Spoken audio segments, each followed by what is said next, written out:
తెలంగాణ ప్రజలారా ఒకసారి కేడి రామారావు మాటలు వినండి. ఫ్యూచర్ సిటీ పేరిట అక్కడ రియల్ ఎస్టేట్ దందా, ఇక్కడ HILTP పేరిట ఇక్కడ రియల్ ఎస్టేట్ దందా. ఈయనకు తెలిసింది రియల్ ఎస్టేట్ బ్రోకరిజం తప్ప ఇంకొకటి ఏది తెలవదు. విన్నారుగా తెలంగాణ ప్రజలారా, 10 సంవత్సరాలు దొంగల పరిపాలనది. 10 సంవత్సరాలు వాళ్ళ కుటుంబ ప్రయోజనాల కొరకు దోసుకు తిన్న ఫ్యామిలీ కల్వకుంట్ల ఫ్యామిలీ.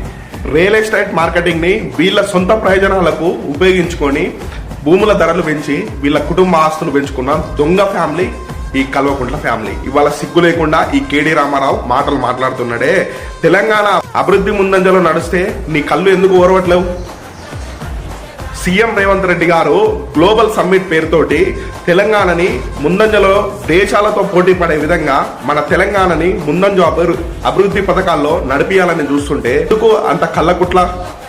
కేడి రామారావు చెప్పు.